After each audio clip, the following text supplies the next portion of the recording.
শিক্ষার্থী, আজকে আমরা নতুন আরেকটি টপিক বা বিষয় সেটা নিয়ে আলোচনা করব। এটা হচ্ছে সেলফ ইন কমিউনিকেশন। আমরা জানি যে যোগাযোগের অনেকগুলো বেসিক বিষয় নিয়ে আমরা ইতিমধ্যে ক্লাসে আলোচনা করেছি এবং তোমরা সেই বিষয়গুলো সম্পর্কে অবগত হয়েছো। এখন আজকে যে বিষয়টি নিয়ে আলোচনা করছি সেটাকে বলছি আমরা self in communication. Self in communication কিন্তু একজন ব্যক্তিকে জানার জন্য এবং একজন ব্যক্তি নিজেকে জানার জন্য, নিজের সম্পর্কে জানার জন্য এটা খুবই গুরুত্বপূর্ণ। এবং কিভাবে আমাদের নিজেকে জানা সম্ভব, নিজেকে যদি একজন মানুষ আবিষ্কার করতে পারে তাহলে দেখা যাচ্ছে যে তার পক্ষে যোগাযোগ করা অনেক বেশি সহজ হয়ে যায়। তো সেই জন্য আমরা চেষ্টা করি যোগাযোগের ক্ষেত্রে খুবই গুরুত্ব সহকারে সেলফ ইন কমিউনিকেশনটা সেটা দেখার। কারণ একজন ব্যক্তি, যেমন প্রত্যেক ব্যক্তি নিজের ভেতরের ভালো খারাপ, কোন বিষয়গুলো তার করা উচিত, কোন বিষয়গুলো করা উচিত নয়, কিভাবে একজন মানুষের ব্যক্তিত্ব তৈরি হয়, হ্যাঁ, কিভাবে একজন মানুষ নিজের সম্পর্কে যে ধারণা সেই ধারণাগুলো তৈরি হয়, সেই বিষয়গুলো আসলে আমরা সেলফ ইন কমিউনিকেশনের মাধ্যমে পেতে পারি। তো সেলফ ইন কমিউনিকেশন ক্ষেত্রে আমাদের চারটি বিষয় সাধারণত আমরা দেখবো যে এটা আমাদের মনে রাখতে হবে। এই চারটি বিষয় যদি আমরা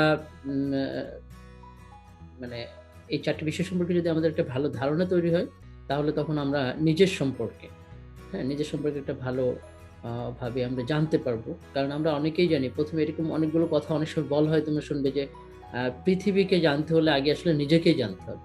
এবং বলা হয় যে একজন মানুষ জন্ম থেকে মৃত্যু পর্যন্ত সে হয়তো নিজেকেই জানতে জানতে তার সময়টা পার হয়ে যায়। আদৌ কখনো কি একজন মানুষের সম্পূর্ণভাবে নিজেকে জানা সম্ভব হয় কিনা, সেটাও অনেক গুরুত্বপূর্ণ প্রশ্ন, এটার উত্তর আসলে সবসময় পাওয়া যায় কিনা। আমরা যদি নিজেরাই নিজেদের ভেতরকার বিষয়গুলো একটু বিশ্লেষণ করি, যে শুরু থেকে তুমি যখন ছোট ছিলে, যখন থেকে বুঝতে পারো, তোমার স্মৃতিতে যে ছোটবেলার স্মৃতিগুলো রয়েছে বা ছোটবেলার অনেকগুলো কাহিনী বা চিত্র বা কোনো ধরনের অভিজ্ঞতা সেগুলো রয়েছে, সেগুলো নিয়ে যদি তুমি নিজেই একটু চিন্তা করো যে তোমার ভেতরে যে পরিবর্তনটা হচ্ছে তাতে কি আমরা অনেক সময় আমরা নিজেকেই চিনতে পারি, চেনা সম্ভব কিনা। কোনো একটা পরিস্থিতিতে তুমি হয়তো এই ধরনের আচরণ করতে চাওনি, কিন্তু তোমার সেই ধরনের আচরণ করা হয়ে গেছে। তুমি হয়তো নিজেকে চিনতে পারো যে আমি আসলে এই ধরনের একটা আচরণ করলাম, এটা তো আমার করার কথা ছিল না, হ্যাঁ, বা এটা করার কথা নয়। আবার হয়তো খুব ভালো কিছু করে ফেললাম, তখনও মনে হয় যে আমার পক্ষে এত বড় একটা কাজ আমার পক্ষে করা সম্ভব হলো। এরকম অনেক কিছুই থাকে। সো সবকিছু মিলিয়ে হচ্ছে এটা খুবই ক্রিটিক্যালি বলা হয়। বলে যে দার্শনিক যে দৃষ্টিকোণ সেখান থেকে বলে একজন মানুষ আসলে নিজেকে সে সারা জীবনেও চিনতে পারে কিনা। কিন্তু নিজেকেই যদি একজন মানুষ ভালো চিনতে পারে তাহলে দেখা যাচ্ছে পৃথিবীটা তার কাছে চেনা জানা এবং পৃথিবীর মানুষগুলো সম্পর্কে তার চেনা জানা বা অভিজ্ঞতা সেটা কিন্তু অনেক বেশি শক্তিশালী হয়। তো আমরা এখানে বলবো যে চারটি বিষয় নিয়ে আমরা এখানে কথা বলছি। এর ভিতরে প্রথম যেটা হচ্ছে সেটা হচ্ছে সেলফ কনসেপ্ট। সেলফ কনসেপ্টটাকে আমরা যদি বলি যে আত্মধারণা, হ্যাঁ, এরপর সেকেন্ডটাকে আমরা বলছি সেলফ অ্যাওয়ারনেস। সেলফ অ্যাওয়ারনেস মানে হচ্ছে যে আত্মসচেতনতা। থার্ড হচ্ছে সেলফ স্টিম। সেলফ স্টিম হচ্ছে আত্মসম্মান। এবং আর লাস্ট যেটা সেটা হচ্ছে সেলফ ডিসক্লোজার, সেটা হচ্ছে আত্ম উন্মোচন। এই চারটি বিষয় নিয়ে আমরা যখন আলোচনা করি যে চারটি বিষয় কি এবং কিভাবে সেই বিষয়গুলো অন্য বিষয় দ্বারা প্রভাবিত হয় বা কিভাবে কাজ করে, যখন এই বিষয়গুলো আমাদের জানা সম্ভবপর হবে তখন দেখবে যে অনেক কিছুই জানা সম্ভব একজন ব্যক্তি তার নিজের সম্পর্কে। তুমি তোমার নিজের সম্পর্কে অনেক প্রশ্নের উত্তর সেখানে পেয়ে যাবে, এবং কোন বিষয়গুলো ভালো, কোন বিষয়গুলো খারাপ, বা কোন বিষয়গুলো আমাদের জন্য মানে ইতিবাচক হবে এবং কোন বিষয়গুলো আমাদের জন্য নেতিবাচক হবে, সেই বিষয়গুলো কিন্তু আমরা এখান থেকে খুব স্পষ্টভাবে জানতে পারবো। তো এইখানে আমি প্রথম যে বিষয়টি নিয়ে আলোচনা করছিলাম সেটা হচ্ছে সেলফ কনসেপ্ট, আত্মধারণা। এখন দেখো যে একজন ব্যক্তি আত্মধারণা বা নিজের সম্পর্কে নিজে যে ধারণা পোষণ করছে যে আমি কে, হ্যাঁ, আমি কি একজন শিক্ষক, আমি একজন স্টুডেন্ট, হ্যাঁ, আমি একজন ভালো মানুষ, হ্যাঁ, আমার সম্পর্কে আমার কনফিডেন্স কেমন, আমি এই বিষয়ে ভালো জানি, এই বিষয়ে ভালো জানি না, আমাকে দেখতে কেমন, হ্যাঁ, আমার নিজেকে কেমন মনে হয়, হ্যাঁ, তারপর হচ্ছে যে নিজেকে সৎ মনে হয় কিনা, হ্যাঁ, আমি সৎ কিনা, আমি অনেস্ট কিনা, আমি নাকি আমি এমন কিছু করি যে কাজগুলো আমার জন্য খারাপ হয় বা যে কাজগুলো আমার জন্য নেতিবাচক হয়, বন্ধুরা আমাকে কিভাবে দেখছে, মানে আমার ইমেজটা তাদের কাছে কেমন, এরকম নানাবিধ বিষয় কিন্তু দিয়েই আসলে একটা আত্মধারণা তৈরি হয়। আত্মধারণা মানে আমি এটাই বলছি যে আমার নিজের সম্পর্কে নিজের একটা ধারণা। সো নিজের সম্পর্কে নিজের যে ধারণা, সেই ধারণাটা তৈরি হয় যে বিষয়গুলো দিয়ে, সেটা যদি আমরা একটু কয়েকটি বিষয় নিয়ে আমরা একটু দেখি, সেটা হচ্ছে প্রথমটা হচ্ছে আদার্স ইমেজেস অন ইউ। হ্যাঁ, ফার্স্ট হচ্ছে আদার্স ইমেজেস অন ইউ। এখন দেখো যে অন্যরা আসলে আমাকে নিয়ে কি ভাবছে তার উপরে কিন্তু ডিপেন্ড করে আমার নিজের সম্পর্কে একটা ধারণা তৈরি হয়। যদি বন্ধুরা আমাকে বলে যে না, ও মন মানসিকতা ওর খুবই ভালো, বন্ধুরা যদি বলে না ও আসলে কিন্তু অনেস্ট, আমার বন্ধুটি অনেস্ট, তাহলে কি হবে? তখন তোমার কিন্তু ওই সম্পর্কে বা তার সম্পর্কে এক ধরনের ধারণা তৈরি হবে। তো এটা খুবই ক্রিটিক্যাল একটা বিষয় যে অন্যরা কি করছে। এখন তুমি নিজের সম্পর্কে, যেমন তুমি কেমন দেখতে, এটা দেখার জন্য সাধারণত কি করি আমরা, দেখা যাচ্ছে যে তুমি আয়নার সামনে দাঁড়ালে তুমি হয়তো নিজেকে দেখতে পাচ্ছ। হ্যাঁ, আমরা এখন ক্যামেরার সামনে দাঁড়ালে কি হয়, নিজেকে দেখতে পাচ্ছি। তাতে কি হচ্ছে যে আমি কেমন দেখতে, আমার চুলের স্টাইলটা কেমন, হ্যাঁ, আমি কিভাবে তাকাই, কিভাবে কথা বলি, হ্যাঁ, আমার ভয়েস কেমন, বা হচ্ছে আমি যে ড্রেসটি পরেছি সেই ড্রেসটিতে আমার কেমন লাগছে, সেগুলো আমার দেখা সম্ভব। কিন্তু আমি কতটা বন্ধু ভাবাপন্ন, হ্যাঁ, বা আমি কতটা অনেস্ট, সেই জিনিসগুলো কি আমি আয়নার সামনে দাঁড়িয়ে দেখতে পারবো? সেটা কি আমার আয়নার সামনে দাঁড়িয়ে দেখা সম্ভব? সেটা কিন্তু আসলেই দেখা সম্ভব নয়। সেই জন্য বলা হচ্ছে যে অন্যরা আমার সম্পর্কে কি ভাবছে তার উপর ডিপেন্ড করে কিন্তু আমার যে সেলফ কনসেপ্টটা, সেই কনসেপ্টটা দাঁড়ায়। যেমন আমার শিক্ষার্থীরা আমার সম্পর্কে কি ধারণা পোষণ করছে, সেটা কিন্তু আমার জন্য একটা, আমার নিজের আত্মধারণা সেটার উপর ডিপেন্ড করে। হ্যাঁ, আবার হচ্ছে তোমার সম্পর্কে তোমার শিক্ষকরা কি চিন্তা করছে, সেটাও কিন্তু তোমার একটা সেলফ কনসেপ্ট, যে শিক্ষকরা আমার সম্পর্কে এই ধরনের ধারণা পোষণ করেন, বা আমার বন্ধুরা আমার সম্পর্কে এই ধরনের ধারণা পোষণ করেন, বন্ধুরা আমাকে কি বলছে। তো এটা হচ্ছে যে আমরা বলছি যে আমাদের যে আত্মধারণা তৈরি হয়, সেই আত্মধারণার প্রথম জায়গাটি হচ্ছে যে আদার্স ইমেজেস অন ইউ। অন্যরা তোমার সম্পর্কে কি ভাবছে, অন্যরা তোমাকে কিভাবে অন্যদের কাছে উপস্থাপন করছে, তোমার সম্পর্কে তাদের মতামতটা কি, এই যে বিষয়গুলো, সেই বিষয়গুলো নিয়েই আসলে তোমার সেলফ কনসেপ্ট তৈরি হচ্ছে। আমরা এখন চলেছে সেকেন্ড যে বিষয়টা, যেটা আমাদের এই সেলফ কনসেপ্ট তৈরিতে সহযোগিতা করে, এটা হচ্ছে কম্প্যারিজনস উইথ আদার্স। এখন দেখো, তুমি নিজে কিন্তু তোমার যে চিন্তা, হ্যাঁ, তোমার কথা বলার ধরন, তোমার চিন্তার মানে তুমি যে বিষয়ে চিন্তা করছো, ওই চিন্তার ধরন, তোমার সঙ্গে দেখা যাচ্ছে যে তোমার সঙ্গে তোমার যে কথাগুলো, তোমার যে চিন্তাগুলো, সেইগুলোর সাথে যাদের মিলে যাচ্ছে, হ্যাঁ, আবার হচ্ছে যে হয়তো অনেকের সাথে তোমার চিন্তা বা কথার যে বিষয়গুলো সেগুলো মিলবে না, কিন্তু তুমি অন্যের সাথে তুলনা করো নিজেকে। এটা কিন্তু অবচেতন ভাবেই চলে আসে। হ্যাঁ, যে আমি অন্যদের থেকে কতটা ভালোভাবে কথা বলতে পারি, আমি অন্যদের থেকে কতটা ভালোভাবে হচ্ছে নিজেকে উপস্থাপন করতে পারি, আমি অন্যদের থেকে কতটা অনেস্টলি একটা কাজ করতে পারি, হ্যাঁ, আমি অন্যদের থেকে কতটা সময় দিয়ে আমি পড়ালেখা করছি, হ্যাঁ, অন্যদের থেকে আমি কতটা পরিশ্রমী, কতটা পরিশ্রম করছি, হ্যাঁ, বা হচ্ছে আমি কতটা বন্ধুদের জন্য সহযোগিতা করছি, বন্ধুদেরকে আমি কতটা হেল্প করছি, আমার পাশের দরিদ্র মানুষকে আমি কতটা হেল্প করছি, আমি আমার পরিবারকে কতটা সহযোগিতা করছি। এই সবকিছু মিলিয়েই কিন্তু কি হয়, আমরা একটা কম্পারিজন করি অন্যদের থেকে। হ্যাঁ, যে আমার ভাই কতটা সময় দিচ্ছে, আমার বোন কতটা সময় দিচ্ছে পরিবারকে, সেই তুলনায় আমি কতটা সময় দিচ্ছি, আমি আমার বাবা মাকে কতটা পছন্দ করি, আমি আমার শিক্ষকদেরকে কতটা রেসপেক্ট করি, আমি আমার বন্ধুদেরকে কতটা ভালোবাসি, এবং আমি আমার বন্ধুদের সাথে দুর্ব্যবহার করি কিনা।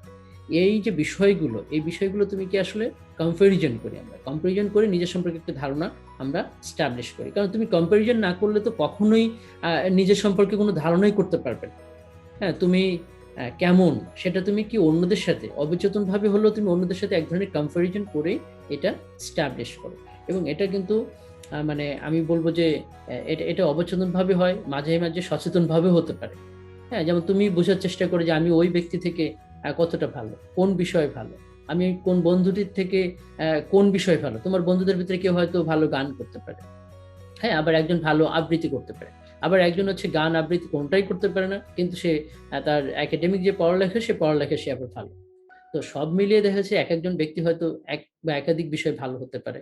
তো আমরা নানা ধরনের কম্পারিজন করি, কম্পারিজন করে কি করি, নিজের সম্পর্কে যে ধারণাগুলো, সেই ধারণাগুলোকে স্টাবলিশ করার চেষ্টা করি, এবং নিজেকে জানার চেষ্টা করি যে আমি কেমন, কোন বিষয়ে আমি ভালো, কোন বিষয়ে আমি হচ্ছে অন্যদের থেকে পিছিয়ে আছি। এই কম্পারিজনটা আমার সবসময় থাকে। আর থার্ড যেটা আমরা বলছি যে আমরা যেখান থেকে সেলফ কনসেপ্টটা নিয়ে থাকি, এর ভিতরে থার্ড পজিশন হচ্ছে আমাদের কালচারাল টিচিংস। এখন দেখো যে আমাদের সংস্কৃতিতে আমরা যে আচার আচরণগুলো শিখেছি, আমরা যে কথা বলা শিখেছি, যে বাংলা ভাষায় কথা বলা শিখেছি, এটা কোথা থেকে শিখি? হ্যাঁ, আমরা এই যে ভাষাটা আয়ত্ত করেছি, না হলে তো আমাদের এই ধরনের কথা বলার সুযোগ ছিল না, সময় হতো না, বা আমরা এটা পারতামই না। হ্যাঁ, এখন চিন্তা করো যে ব্যক্তিটি বাংলাদেশে সাধারণত জন্মগ্রহণ করেনি, দেখা যাচ্ছে কেউ নিউজিল্যান্ডে জন্মগ্রহণ করেছে বা যিনি নিউজিল্যান্ডের অধিবাসী, তিনি তো বাংলায় কথা বলতে পারছেন না। এর কারণ কি? কারণ হচ্ছে যে উনি আসলে এই ওনার যে সংস্কৃতি কালচারাল টিচিং সেইখানে আসলে এই ভাষাটা শেখেননি। উনি হয়তো পরবর্তী সময়ে কেউ শিখে থাকতে পারেন, সেটা আলাদা বিষয়। কিন্তু এই সময় উনি শেখেননি।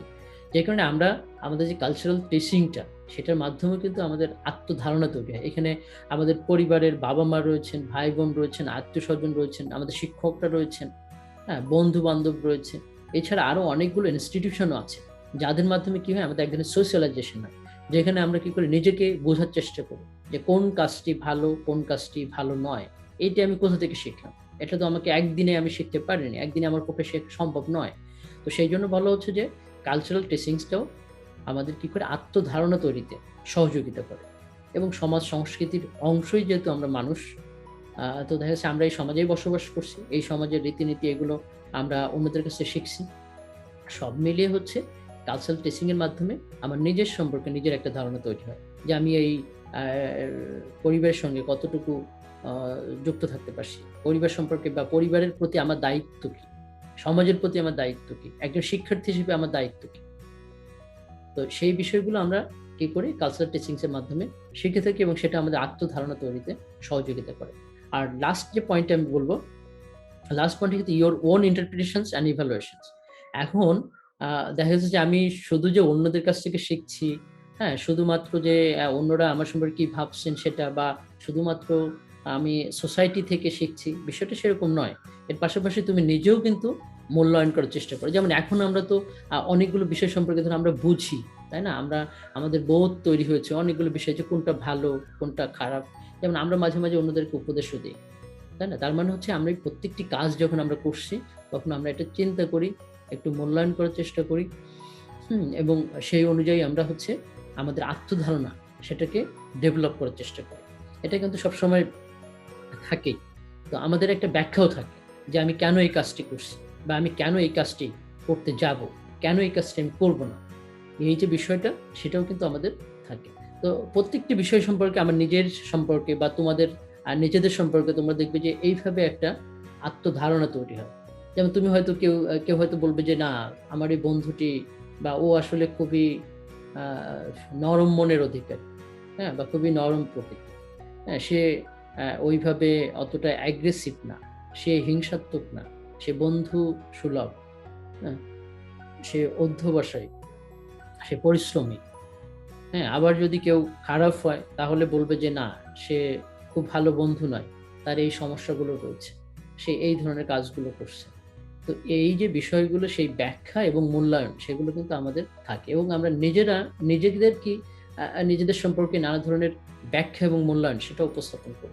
তো এটা ছিল আমাদের ১ম আলোচনা, যেখানে আমরা বলছি যে আমাদের সেলফ কনসেপ্টটি কিভাবে আসলে গ্রো করে, কোন বিষয়গুলো সেলফ কনসেপ্ট এর ক্ষেত্রে গুরুত্বপূর্ণ ভূমিকা রাখে। এখন আমাদের ২য় যে আলোচনা, সেই আলোচনাটায় আমরা চলে যাচ্ছি। এটা হচ্ছে সেলফ অ্যাওয়ারনেস।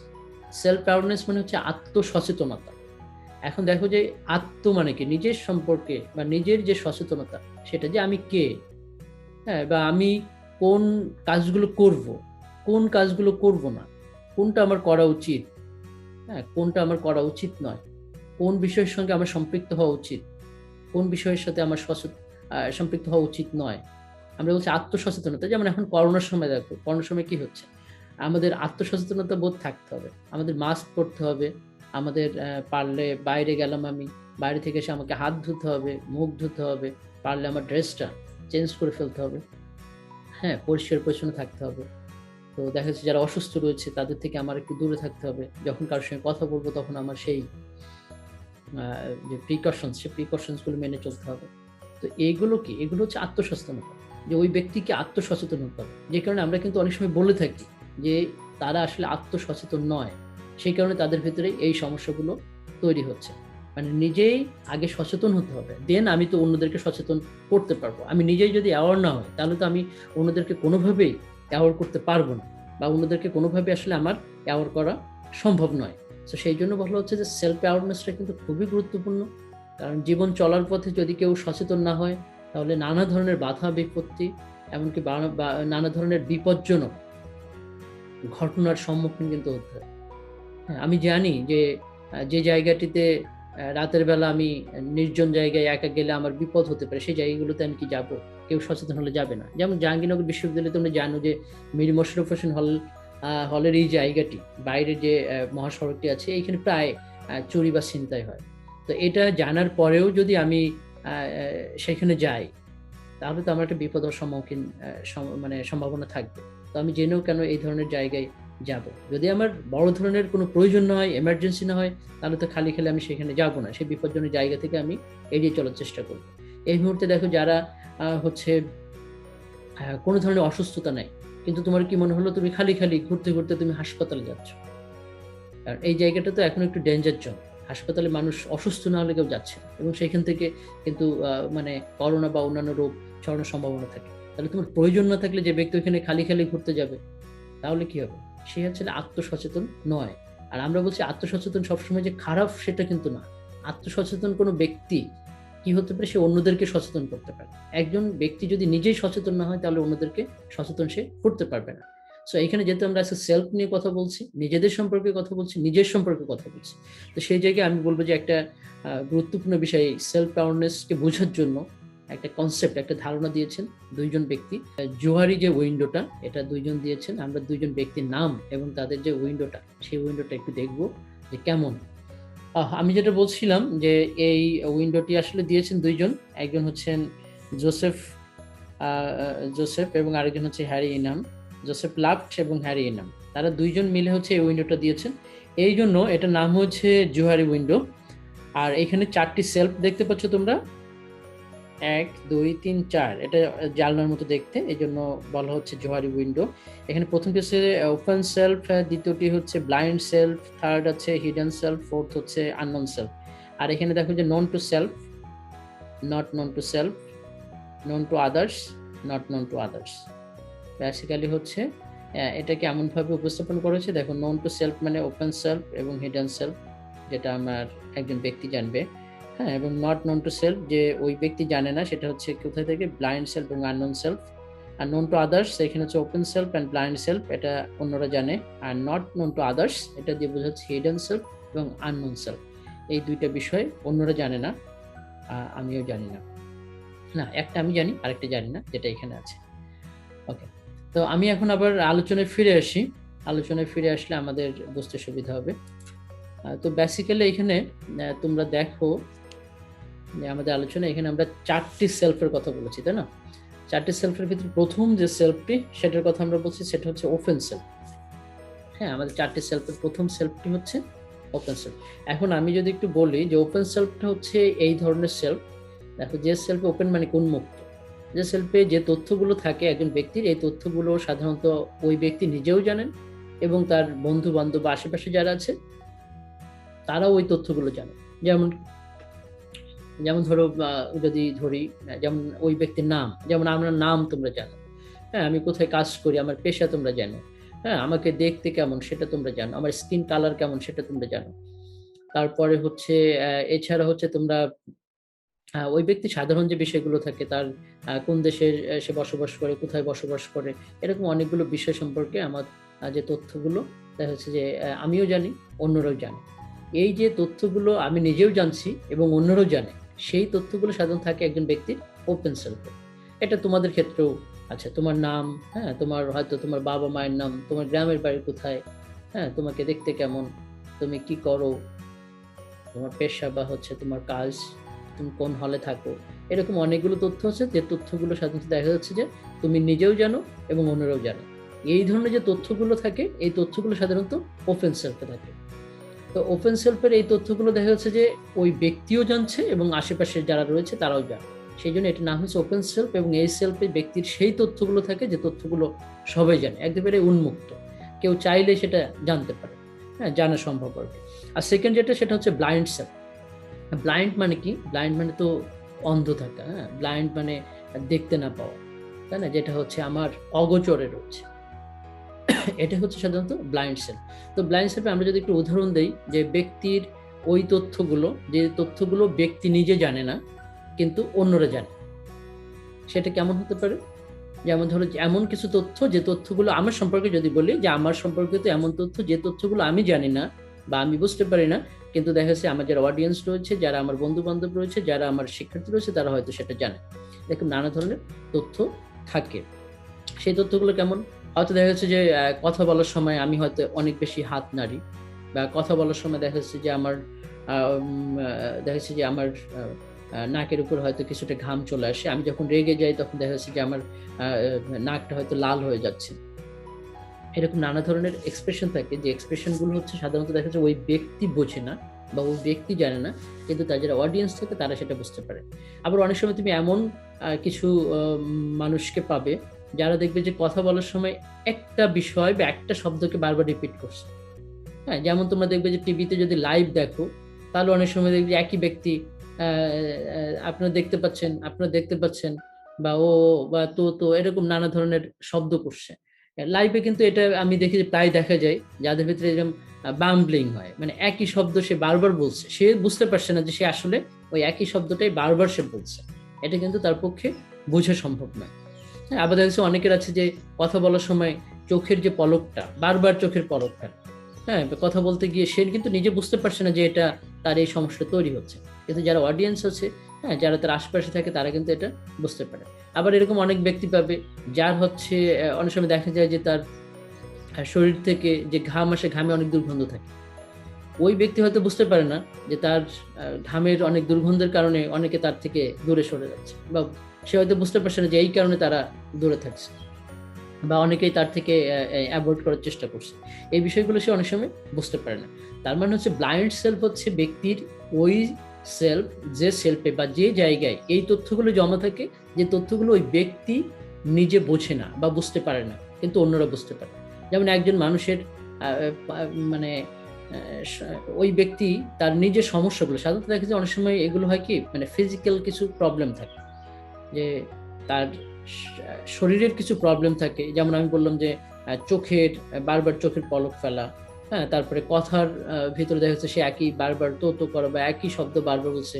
যে বললো যে ঠিক আছে আপনি ধরেন এটা হবে, হ্যাঁ। অনেকে দেখবে যে একই কথা এরকম বারবার সে বলতে থাকে। তার এই যে বারবার কথা বলা, এটাও কিন্তু সে অনেক সময় বুঝতে পারছে না।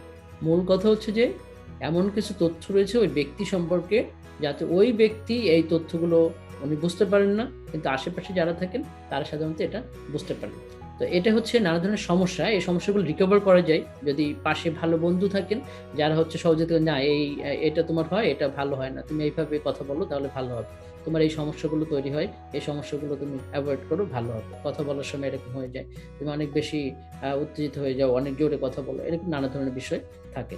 সো দেখা যাচ্ছে এটা অ্যাভয়েড করা সম্ভব হয় তখনই যখন হচ্ছে কেউ সহযোগিতা করে। আবার যখন ওই ব্যক্তি ওই সমস্যা সম্পর্কে জানতে পারে, তখন কিন্তু তার এটার ব্লাইন্ড সেলফে থাকলো না। সে যখন জানতে পারে তখন এই তথ্যগুলো চলে যায় কোথায়? ওপেন সেলফে। আমাদের কিন্তু এই জন্য বলা হচ্ছে ওপেন সেলফটা হচ্ছে সবচেয়ে বিগেস্ট সেলফ, যেখানে দেখা যাচ্ছে যে অনেক বেশি তথ্য জমা হয়, এবং প্রতিনিয়ত প্রত্যেকটা সেলফ থেকে যে তথ্যগুলো সবাই জেনে যাচ্ছে, সেটা কি হচ্ছে? সেটা ওপেন সেলফে চলে যাচ্ছে, এবং ওপেন সেলফ আরো সমৃদ্ধ হচ্ছে। তো এটা ছিল আমাদের দ্বিতীয় যে সেলফটি, জোহারি উইন্ডোর, সেটা। এখন যদি আমরা থার্ড সেলফটি দেখি, এটা হচ্ছে হিডেন সেলফ। হিডেন মানে কি? হিডেন মানে হচ্ছে লুকিয়ে রাখা, তাই না? কোনো কিছু লুকানো থাকা, কোনো কিছুকে মানে অন্যের থেকে আড়ালে রাখা। তো এইখানে যদি আমরা সেটা বলি যে হিডেন সেলফে ব্যক্তির ওই তথ্যগুলো থাকে, যে তথ্যগুলো ওই ব্যক্তি জানেন কিন্তু অন্যরা জানেন না। ওই ব্যক্তি কি করেছেন? এই তথ্যগুলো নিজের কাছে লুকিয়ে রেখেছে। এই তথ্যগুলো সে কারোর সঙ্গেই শেয়ার করেনি, বা ওই তথ্যগুলো সে দেখা যাচ্ছে তার বন্ধুদের সাথে বা অন্যদের সাথে শেয়ার করেনি। সে নিজের কাছে এই তথ্যগুলো লুকিয়ে রেখেছে। এটা অনেক সময় থাকে যে কেউ হয়তো অসুস্থ, হ্যাঁ, কারোর হয়তো দুরারোগ্য কোনো ব্যাধি আছে, সে এটা শেয়ার করে না। হ্যাঁ, বা হতে পারে যে কারোর অর্থনৈতিক যে স্ট্যাটাস বা অর্থনৈতিক যে বিষয়গুলো থাকে, তার টাকা পয়সা সম্পত্তি কত আছে, এটা হয়তো সে সবাইকে জানায় না। হ্যাঁ, তারপরে হতে পারে ধরো সে মানে এর আগে হয়তো কোনো ধরনের অপকর্মে লিপ্ত হয়েছে, হ্যাঁ, কোনো ধরনের অপরাধের সাথে যুক্ত হয়েছে, বা কেউ হয়তো গোপনে সে কোনো ড্রাগ অ্যাডিকশনের সাথে যুক্ত হয়েছে। সে কি করে? কেউ ড্রাগ অ্যাডিক্টেড থাকলে সে কিন্তু সহজে এই তথ্যগুলো বলে না। বা হতে পারে যে সে তার স্টুডেন্ট লাইফে, ধরে স্কুল লাইফে সে একটা অপরাধ করেছিল, সে অপরাধের জন্য সে শাস্তিও পেয়েছে। সে কি করেছে? সে যখন বিশ্ববিদ্যালয়ে এসছে তখন এই তথ্যগুলো সে আর কি বন্ধুদেরকে জানায় নাই। তার মানে হচ্ছে যে আমাদের যে গোপন তথ্যগুলো আমরা নিজের কাছে লুকিয়ে রাখি এবং অন্যদের কাছে শেয়ার করি না, সেইগুলোই হচ্ছে আমাদের হিডেন সেলফে জমা থাকে। তো এইখানে বলা হচ্ছে যে আমি হয়তো কিছু নেতিবাচক উদাহরণ দিলাম, অনেক সময় ইতিবাচক হতে পারে। যে একজন স্টুডেন্ট, সে হয়তো বিশ্ববিদ্যালয়ে সে বলে নাই সে রচনা প্রতিযোগিতায় স্কুলে সে প্রথম হয়েছে, সে দৌড়ে হয়তো প্রথম হয়েছে। অনেক সময় দেখা যাচ্ছে এই তথ্যগুলো সে এইখানে সে বলেনি। তো অনেক সময় ভালো তথ্যও থাকে, অনেক সময় খারাপ তথ্যও থাকে। সব মিলেই হচ্ছে আমাদের হিডেন সেলফ। লুকিয়ে রাখা মানেই যে সবসময় খারাপ হয় সেটা না। তবে দেখা যাচ্ছে খারাপ তথ্যগুলোই মানুষ তো বেশি লুকাতে চায়, ভালো তথ্যগুলো সাধারণত সে প্রকাশ করতে চায়। তো এরকম অনেক হিডেন বিষয় থাকে, সেই বিষয়গুলো কিন্তু অনেকে লুকিয়ে যায়। তো দেখা যাচ্ছে ওই যে লুকিয়ে রাখা তথ্যগুলো, যে তথ্যগুলো প্রকাশ করে সেই তথ্যগুলো জমা থাকে কোথায়?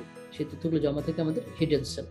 এবং বলা হচ্ছে হিডেন সেলফটা হচ্ছে সেই সেলফ যেখানে ব্যক্তি তার নিজের তথ্যগুলো অন্যদের থেকে লুকিয়ে রাখছে। মানে ব্যক্তি ওই তথ্যগুলো জানে, কিন্তু তার বন্ধু বান্ধব বা আশেপাশে যারা রয়েছে তারা সেই তথ্যগুলো জানে না।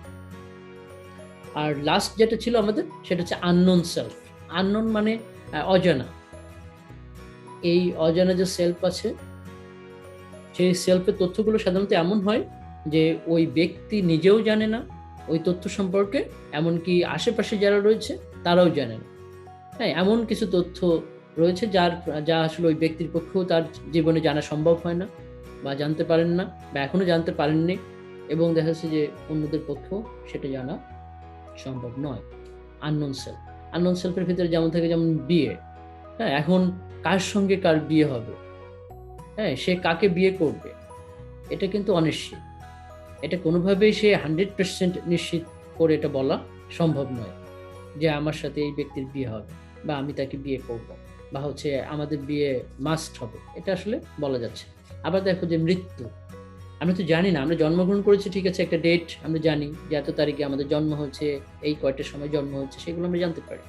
বাট একজন ব্যক্তি কখন কয়টার সময় মারা যাবে, এটা কিন্তু আমাদের পক্ষে জানা সম্ভব না। সো শুধু আমাদের পক্ষে না, ওই ব্যক্তি যেমন জানে না, তার আশেপাশে যারা আছে তারাও আসলে সেটা জানেন না। এই যে ওই ব্যক্তিও জানেন না এবং তার আশেপাশে যারা আছে তারাও জানেন না। এই ধরনের তথ্যগুলো সাধারণত কোথায় থাকে?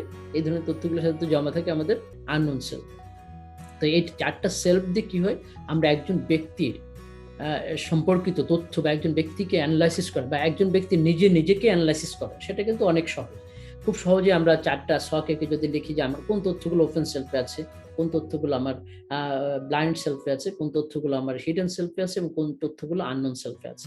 আননোন সেলফটা আমরা জানি না, বাট তারপর একটা সেলফ আমি রেখে দিলাম যেটা আমি জানি না, বা আমার পক্ষে এটা জানা সম্ভব নয়। কবে আমার অ্যাক্সিডেন্ট হবে, হ্যাঁ, কবে হচ্ছে আমি ভালো কিছু পাবো বা কোনো সুখবর পাবো, আনন্দের সংবাদ পাবো, সেটাও আমি জানি না।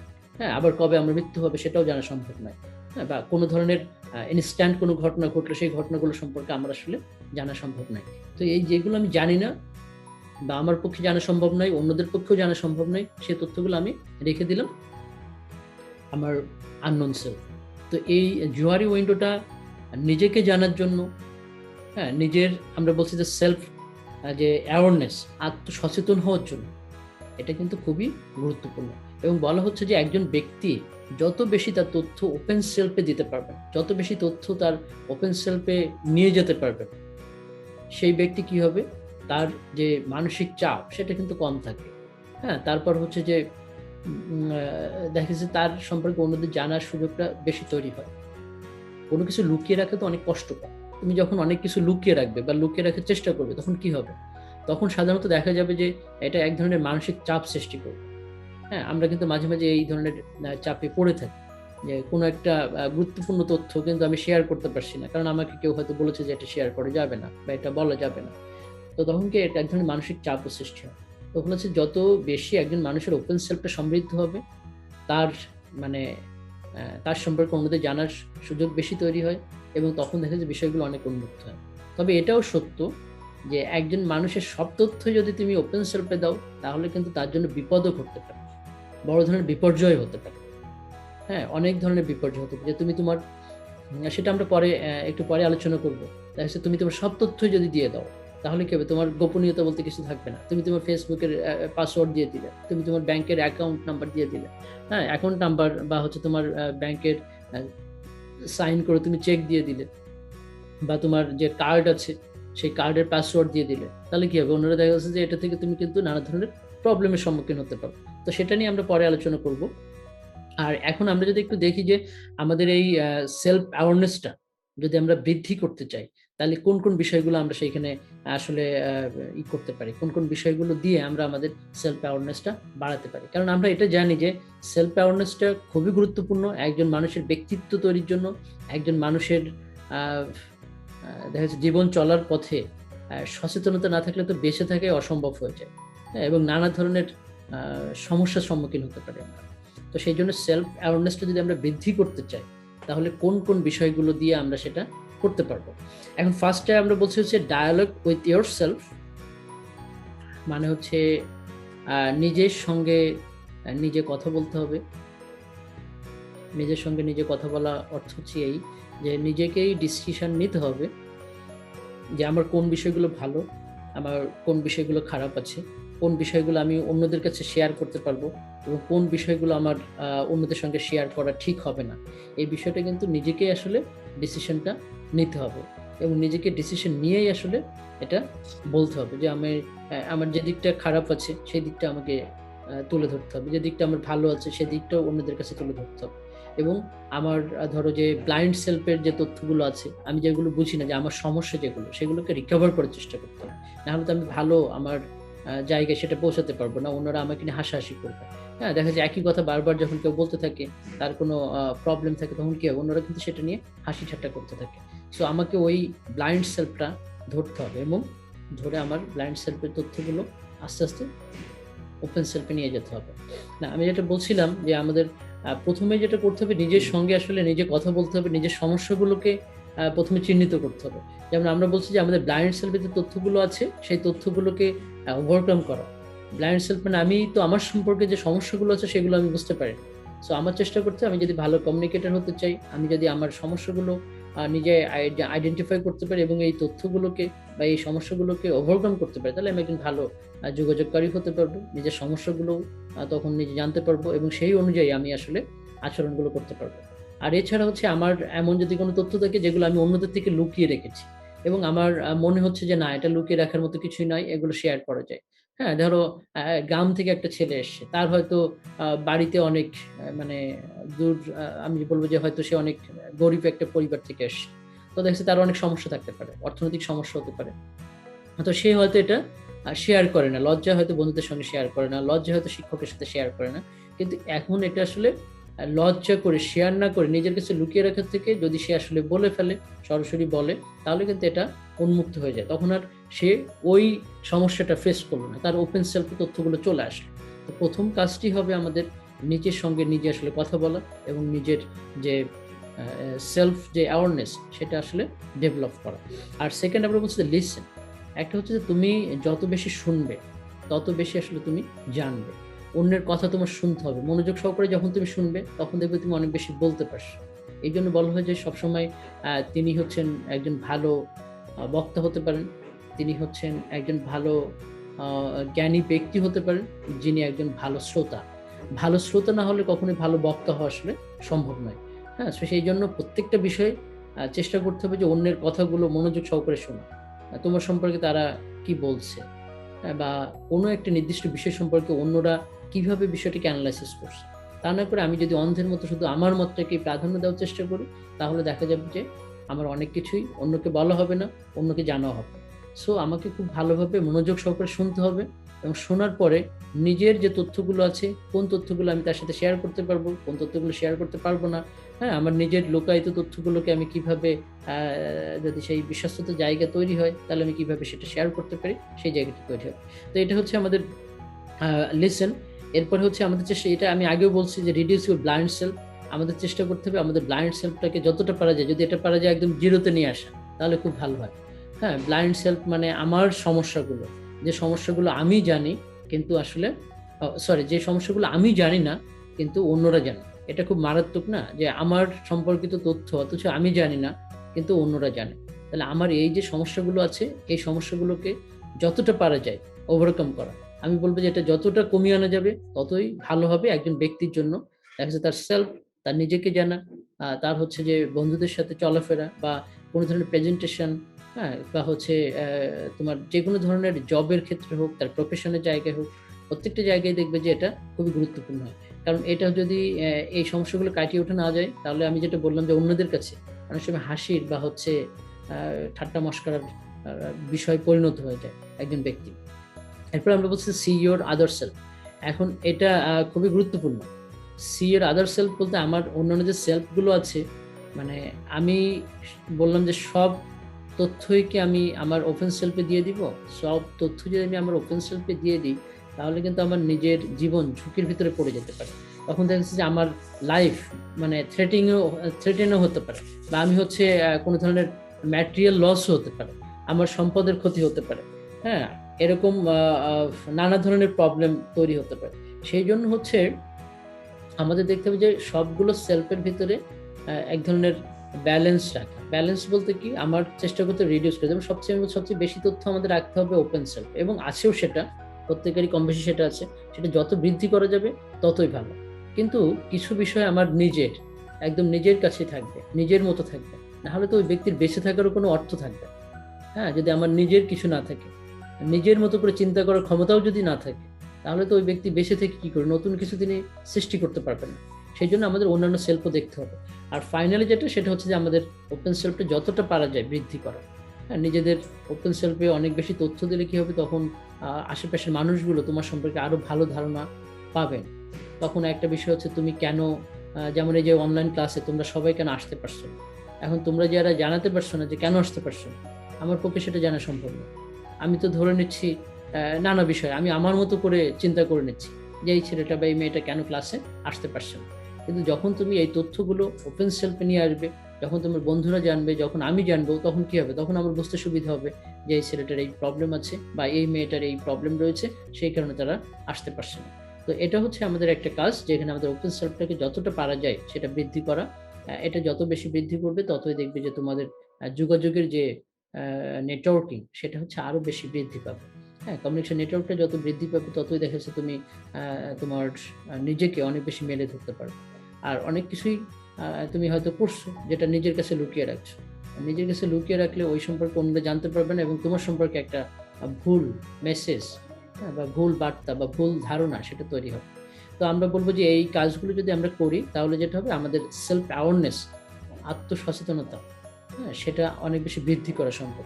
এবং একজন মানুষ তখনই খুব ভালো হতে পারেন যখন তিনি আত্মসচেতন হন। এবং আমরা বললাম যে আত্মসচেতন একজন ব্যক্তিই পারেন অন্যদেরকে সচেতন করতে, এবং তার পরিবার, বন্ধু বান্ধব, আত্মীয় স্বজন, বা তার শুভাকাঙ্ক্ষী, বা দেশ, হ্যাঁ, বা সমাজ, বা রাষ্ট্রের জন্য, এমনকি পৃথিবীর জন্য কিন্তু তিনি অনেক বেশি মঙ্গলকর বা মঙ্গলজনক কাজ করতে পারেন। তো এটা ছিল আমাদের দ্বিতীয় বিষয়ের আলোচনা, যেটা আমরা বলছিলাম যে সেলফ অ্যাওয়ারনেস। আর সেলফ অ্যাওয়ারনেসের পরে আমাদের থার্ড যে আলোচনা, সেটা হচ্ছে কি, থার্ড যেটা ছিল সেটা হচ্ছে সেলফ স্টিম। এখন দেখো, সেলফ স্টিম মানে আত্মসম্মান। আমরা কথায় কথায় অনেক সময় বলি না, নিজেদের ক্ষেত্রে বন্ধুদের সাথে যখন কথা হয় যে আমার এটা আমার আত্মসম্মানে লেগেছে, হ্যাঁ, বা এইটা ওই ব্যক্তির আত্মসম্মানে লেগেছে। হ্যাঁ, কেউ হয়তো তাকে একটা গালি দিয়েছে, বা কেউ তাকে হয়তো ছোট করেছে, কেউ তাকে হয়তো কষ্ট দিয়েছে।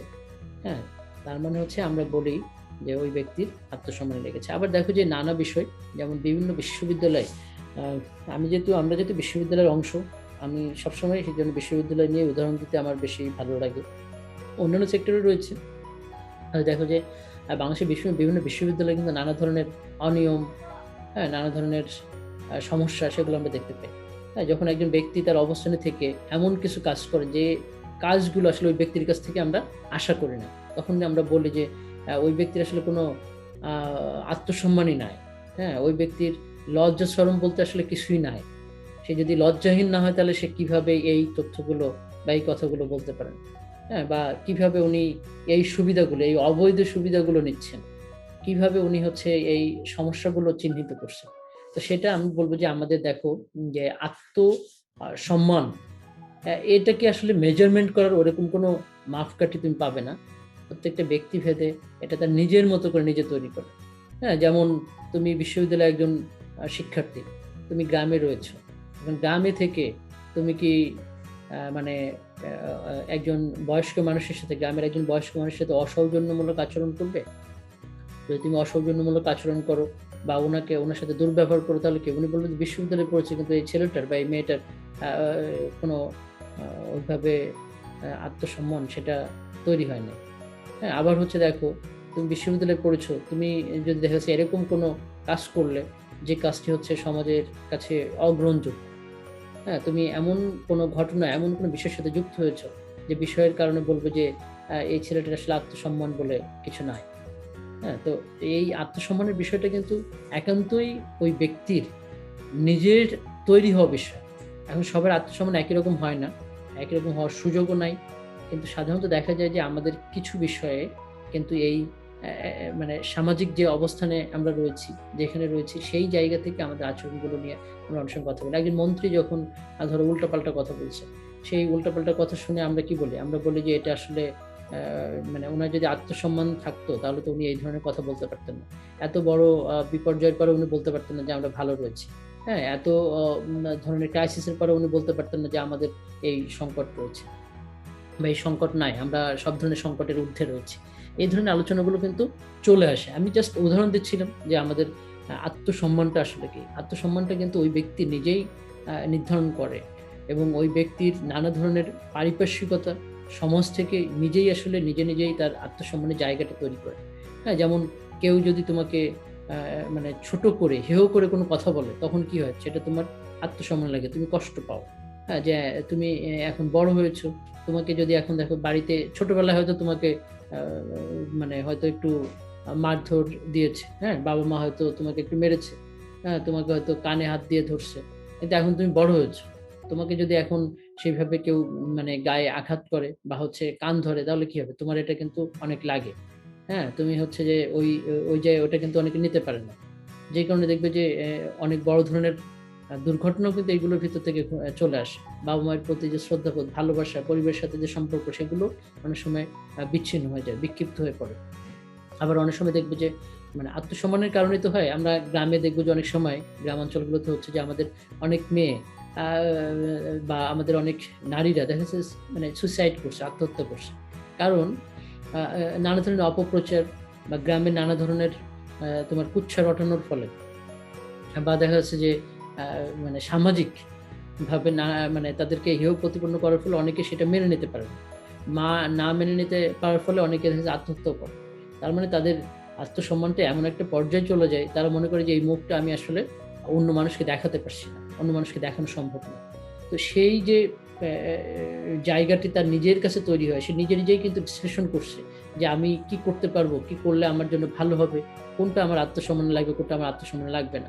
তুমি ধরো একটা দোকানে গেছো, একটা দোকানে গিয়ে তুমি কি করলে? ধরো এটা হচ্ছে একটা খেলনার দোকান বা একটা খাবারের দোকান, হ্যাঁ, বা হচ্ছে এটা হচ্ছে তোমার একটা বইয়ের দোকান, বা অন্য কোনো যে কোনো দোকান করতে পারো। এই দোকানে গিয়ে তুমি হচ্ছে ধরো একটা কিছু তাকে না বলে এবং এটার জন্য কোনো টাকা পে না করে তুমি একটা জিনিস পকেটে নিয়ে চলে আসলে। হ্যাঁ, তাহলে কি হলো? পকেটে নিয়ে তুমি চলে আসলে মানে তোমার এই জিনিসটা যদি ধরা পড়ে, এখন সিসি ক্যামেরা ধরা পড়লো তুমি এই জিনিসটা নিয়েছো এবং সেটা রিভিল হলো, প্রকাশ হলো, তাহলে কি হবে? তুমি দেখো এটা তোমার জন্য কতটা মর্যাদাহানিকর হবে, এটা কতটা হচ্ছে তোমার আত্মসম্মানে লাগবে।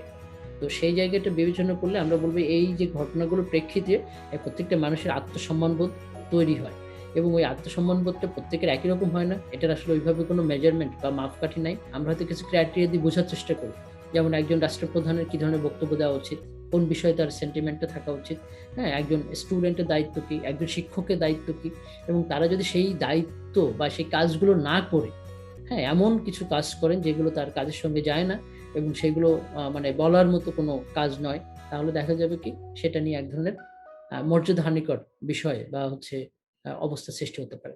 তো আমরা যদি একটু দেখি যে আমাদের তোমার সেলফ যে স্টিমটা, সেলফ স্টিমটা কিভাবে আমরা হচ্ছে করতে পারি, মানে নিজেদের সেলফ স্টিমটাকে কিভাবে একটু ডেভেলপ করতে পারি, হ্যাঁ, কোন বিষয়গুলো যদি সম্পর্কে আমাদের একটু অ্যাওয়ার্ড থাকলে আমাদের সেলফ স্টিমটা আরো শক্তিশালী হতে পারে। দেখো, নিজের সম্পর্কে সেলফ এস্টিমটা হচ্ছে এরকম, আত্মসম্মান এটা নিজেই কখনো মানে এরকম না করা যে সেলফ ডিস্ট্রাকটিভ কোনো ধরনের চিন্তা থেকে আমাদেরকে হচ্ছে সরে আসতে হবে। যেমন নিজে মনে করা যাবে না যে আমি সৃজনশীল না, হ্যাঁ আমি হচ্ছে মেধাবী না, হ্যাঁ আমি হচ্ছে অন্যদের মতো এতটা সুন্দর করে কথা বলতে পারি না, হ্যাঁ তারপর হচ্ছে ধরো পৃথিবীটা হচ্ছে খুবই অসুখী একটা জায়গা, তারপর হচ্ছে নিজের মনে হলো যে আমি খুবই হতাশ, আমার পক্ষে বড় কিছু করা সম্ভব নয়। এই ধরনের চিন্তা থেকে নিজেকে সরিয়ে আনতে হবে। কারণ বুঝতে হবে যে প্রত্যেকটা মানুষের ভিতরে কিছু না কিছু সৃজনশীলতা রয়েছে, প্রত্যেকটা মানুষের ভিতরে কিছু না কিছু মেধা রয়েছে। হ্যাঁ হয়তো কেউ বড় কোনো চাকরি করছে, তোমার বন্ধু হয়তো বড় কোনো চাকরি পাচ্ছে, তুমি হয়তো পাচ্ছ না, কিন্তু নিজের ভিতরে ওই সেলফ ডিস্ট্রাকটিভ চিন্তাটা আনা যাবে না যে ও পারছে আমি পারছি না, মানে হচ্ছে আমি মনে হয় অনেক ছোট হয়ে গেছি। বিষয়টা সেটা না। তুমি যেটাই করো সেটা সততার সাথে করো এবং নিজে মনে করো যে তুমি অনেক ভালো কিছু করছো। আমি গতকাল একটা নিউজ, ওইটা পড়ি নাই, জাস্ট এতটুকু দেখলাম যে বাইরের মানে বিদেশি একটা ইউনিভার্সিটিতে একজন আমাদের শিক্ষার্থী, সে পড়ালেখা করেছে, পরে বাংলাদেশে ফিরে এসে সে হচ্ছে তোমার মানে সম্ভবত মাছের না দুগ্ধ খামার দিয়েছে, মানে ধরো গরুর যে খামার সেটা দিয়েছে। এখন আমার কথা হচ্ছে যে এটা চিন্তা করো যে বাইরে পড়ে এসে যদি গরুর খামার দেয় এবং সেটা তার কাছে মানে তার পেশাটাকে সে সম্মান করেছে, সে ভালো কাজ করছে, তো ওই চিন্তাটা করে নিজে নিজে কখনোই নিজেকে ছোট করা যাবে। আমি বলছি না তুমি বিশাল বড় ভাবো, সেটা না, কিন্তু তুমি নিজেকে এমন হীনমন্যতা ভেবো না যে আমার দ্বারা কিছুই হবে না, আমি কিছুই করতে পারবো না, আমার জীবনটা শেষ হয়ে গেছে, হ্যাঁ আমি আমাদের আসলে কিছু সম্ভব নয়, এই ধরনের হতাশ নয়। তুমি চিন্তা করো যে আমি সৃজনশীল, কোনো না কোনো বিষয়ে দেখো তোমার একটা জ্ঞান আছে, তোমার সৃজনশীলতা আছে, তুমি হয়তো একটা গান করতে পারো, তুমি আঁকতে পারো, তুমি হয়তো ভালো কথা বলতে পারো, হ্যাঁ তুমি হয়তো ভালো সেলাই করতে পারো, তুমি হয়তো ভালো মাছ ধরতে পারো, তুমি হয়তো ভালো হচ্ছে কৃষি কাজ করতে পারো। যে দক্ষতায় তোমার থাকুক না কেন, সেটা হচ্ছে তোমার নিজস্বতা, এবং ওই পজিটিভিটি নিজের ভিতরে রাখতে হবে। কোনোভাবে সেলফ ডিস্ট্রাকটিভ যে চিন্তাগুলো আছে সেগুলো নিজের থেকে ঝেড়ে ফেলতে হবে, তাহলে দেখা যাবে যে নিজের সেলফ স্টিমটাকে আরেকটু ডেভেলপ করা যাবে। এরপর সেকেন্ড যেটা বলে যে এঙ্গেজ ইন সেলফ অ্যাফার্মেশন।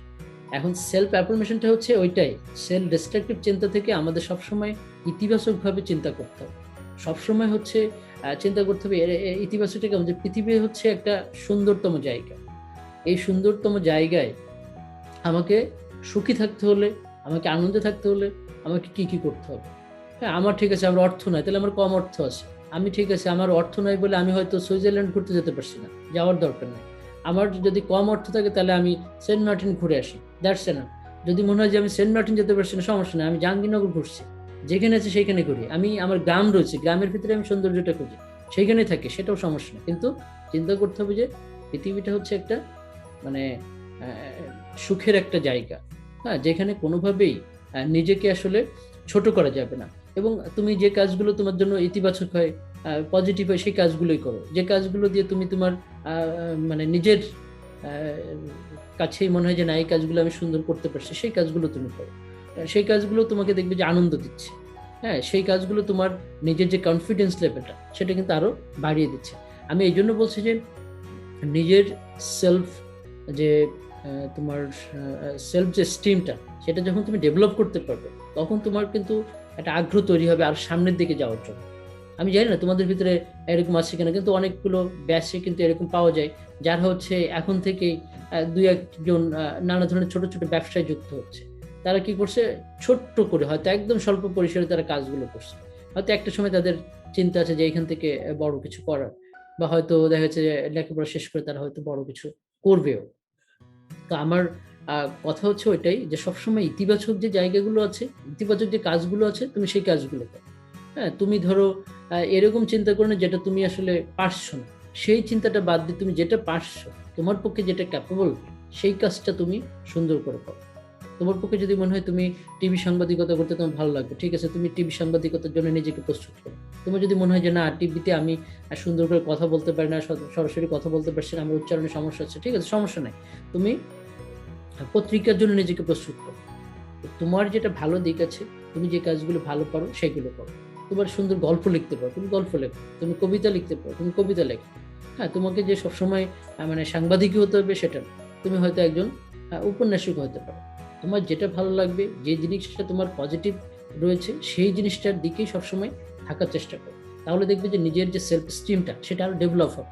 মানুষের সেলফ স্টিমটা ডেভেলপ হলে যেটা হয়, তখন সে মানে নিজের যে ক্রিয়েটিভিটি থাকে, নিজের ভিতরের যে দেওয়ার সুযোগ থাকে পৃথিবীকে, নিজেকে, নিজের পরিবারকে, হ্যাঁ, বন্ধু বান্ধবদের, সেই জিনিসগুলো আরো বেড়ে যায়। তো সেটা হচ্ছে আমাদের দ্বিতীয় একটা জায়গা। আর থার্ড যেটা আমরা হচ্ছে সিক আউট নার্চারিং পিপল।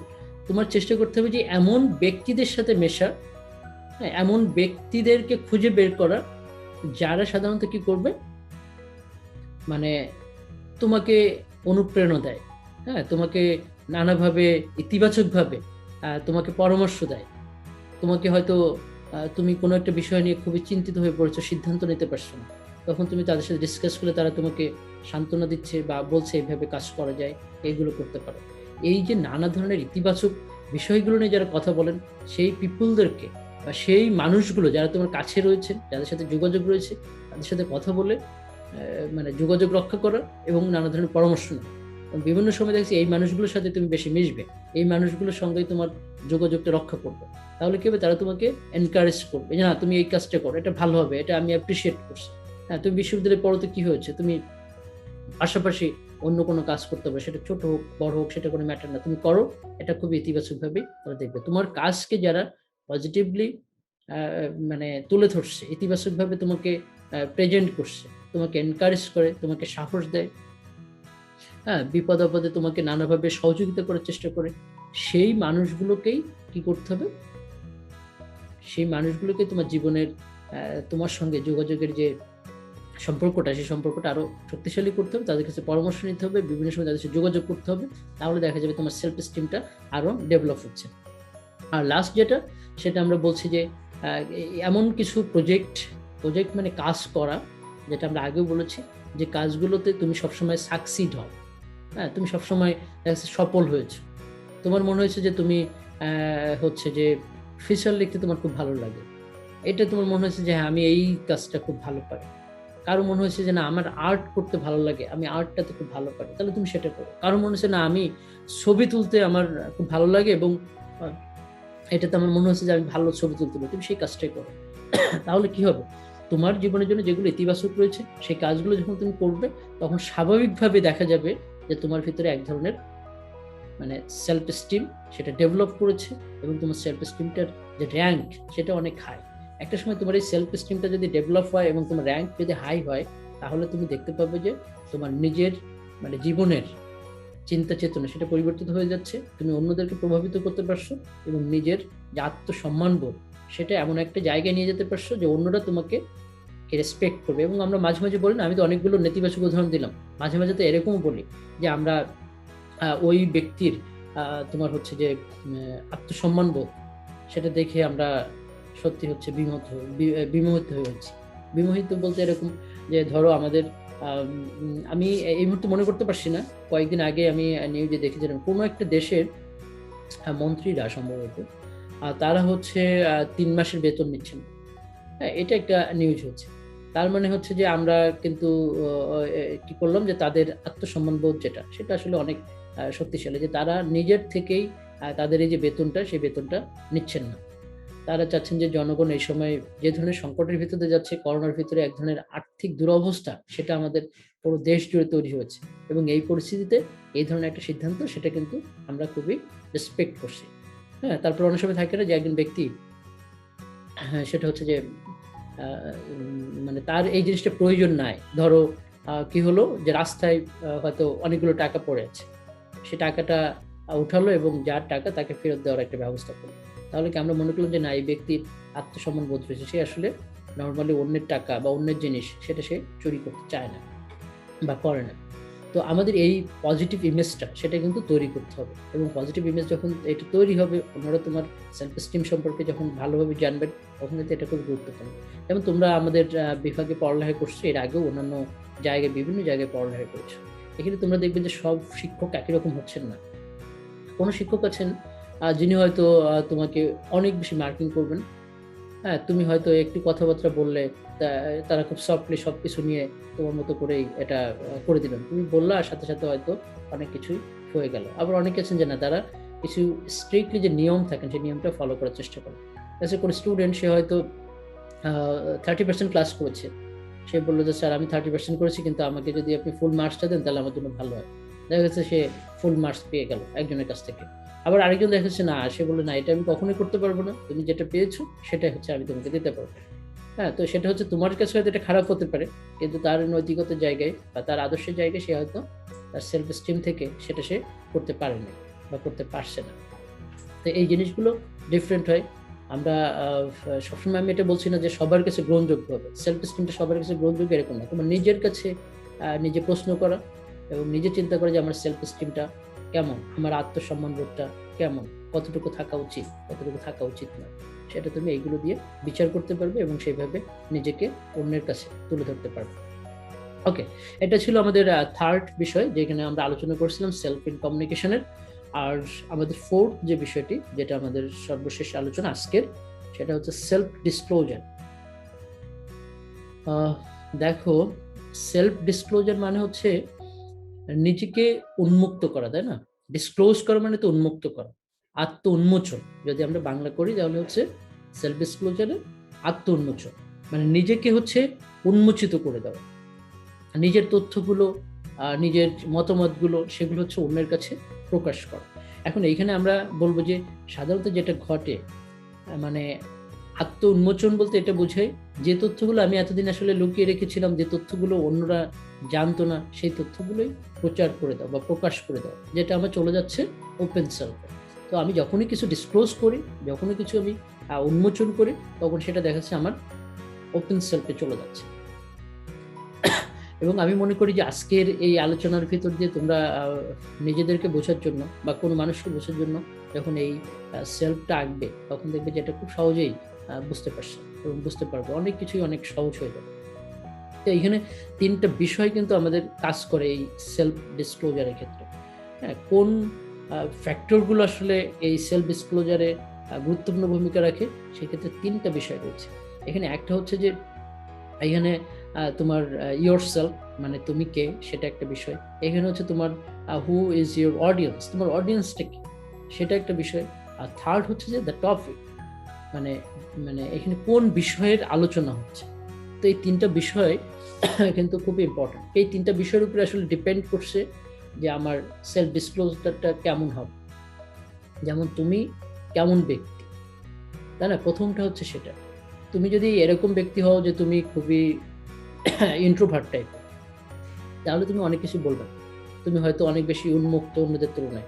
যেমন কাউকে হয়তো তুমি জিজ্ঞাসা করলে তার বাড়ি কোথায়, বাড়িতে কে কে আছে, তার ভাই বোন কতজন আছে, ভাই বোনের বিয়ে হয়েছে কিনা, হ্যাঁ এরকম, তার আত্মীয় স্বজন কোথায় কে আছে, এরকম নানা বিষয় তুমি জিজ্ঞাসা করছো।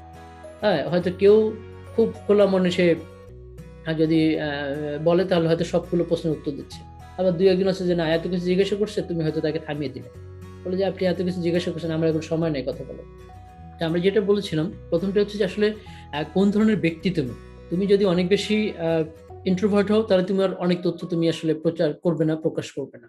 কিন্তু তুমি যদি এক্সট্রোভার্ট হও, তাহলে দেখা যাচ্ছে তোমার যে বিষয়গুলো আছে সেই বিষয়গুলো তুমি অনেক বেশি তুলে ধরছো অন্যের কাছে। হ্যাঁ, এটা কালচার টু কালচারও ভ্যারি করে, অনেক সময় ডিপেন্ড করে যে তুমি সাধারণত দেখা যাচ্ছে যে যারা তোমার ইয়াং, হ্যাঁ তরুণ, তারা নিজেদের ভিতরে অনেক বেশি তথ্য মানে শেয়ার করে, যারা একই সমবয়সের তাদের ভিতরে এই তথ্যগুলো বেশি শেয়ার হয়। যেমন তোমরা তোমাদের বন্ধুদের সাথে অনেক তথ্য শেয়ার করো, যেটা তুমি দেখবে যে তোমার থেকে যারা বয়স বেশি থাকে বা তোমার থেকে যাদের বয়স কম থাকে, তাদের সাথে তুমি এই তথ্যগুলো বা এই বিষয়গুলো আসলে এত বেশি শেয়ার করছো না, বা সাধারণত এত বেশি শেয়ার করা হয় না।